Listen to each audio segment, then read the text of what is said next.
अध्यक्ष महोदय, हिंदी की एक प्रसिद्ध कविता की कुछ पंक्तियों के साथ मैं अपने वक्तव्य की उपस्थापना करना चाहती हूं।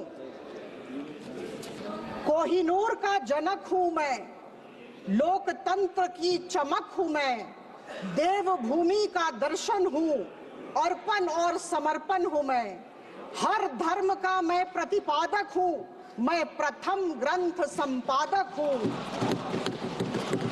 आयुर्वेद का चरक हूं मैं, मां शकुंतला का भरत हूं मैं चक्र सुदर्शन धारक हूं, मैं ही तो भारत हूं, मैं ही तो भारत हूं।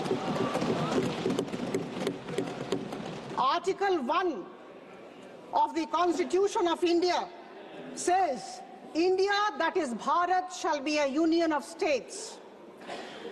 Bharat, the name is full of sacred remembrances.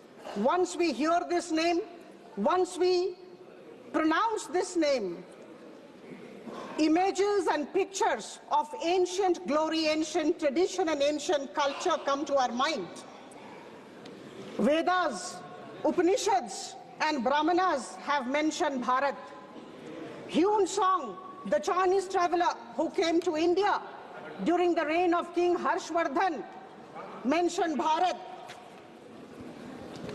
Vishnu Puran and Brahma Puran mention Bharat. And we fought the battle against the Britishers under the leadership of Mahatma Gandhi with one slogan, Bharat Mata Ki Jai. And that slogan continues till date. The Constitution of India rightfully starts with Bharat, drawing upon the rich heritage and history of this glorious and great land of ours. Honorable Speaker, sir, it is with immense pride that I stand before you today to talk about our Constitution. It's a testament to our nation's collective vision, ideals, and dreams.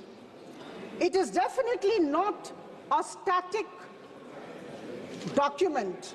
It is not a legal framework which is static by nature. It's a living document, the very soul of our democracy, encapsulating the aspirations of a free and diverse nation. Our Constitution, which I love to call our lighthouse, a beacon of stormy waters, is the outcome of tremendous effort of the leaders who were members of the Constituent Assembly, chaired by Dr. B.R. Ambedkar, whose name I take with a deep sense of reverence. It was the product of meticulous effort. Lot of work has gone into it, and the work spread over 2 years, 11 months, and 18 days. The process began on December 9, 1946, and the Constituent Assembly adopted the Constitution, as we know, on November 26, 1949. I bow down before all the framers of the Constitution. संविधान निर्माताओं के समक्ष हम सब आज नतमस्तक हैं. My esteemed colleagues have been talking about different features of the Indian Constitution. Please allow me to take you to a different arena altogether as far as our Constitution is concerned. It's a document which has guided the world's largest democracy of the world for full 75 years. My dear friends, there is a general conception, general feeling, general perception that it's a modern creation, that it's a product of the struggles and aspirations of 20th century. Nothing can be far from the truth. It is definitely not so very modern. Friends,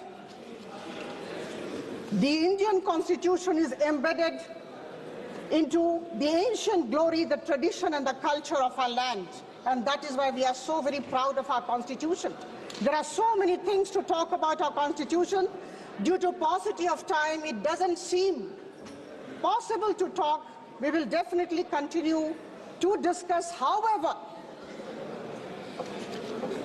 दो बातें आप सबके समक्ष रखना चाहूंगी। I was deeply shocked today as a member of your family, and my esteemed colleagues will understand what I mean. आज हम सब ने आदरणीय राहुल जी को सुना, समाप्त कीजिए आप। Leader of opposition Rahul ji को सुना। दो बातें उन्होंने कही, बहुत सारी बातें कही, full of sound and fury, signifying nothing, लेकिन दो बातें उभर के आई। एक, अंडमान निकोबार आइलैंड्स के सेल्यूलर जेल में जो बहुत साल रहे और जिनके त्याग की वजह से हम सब महफूज हैं और आज इतने अच्छे सकारात्मक माहौल में बातचीत कर रहे हैं, उनकी भर्त्सना की, उनकी निंदा की। वीर सावरकर महान स्वतंत्रता सेनानी की निंदा की। नाम बुलाइए। और दूसरा मैं कह दूं, मनुस्मृति हमारे संविधान का विकल्प होगा, ऐसा उन्होंने कहा। धन्यवाद माननीय सदस्य, धन्यवाद। मैं आप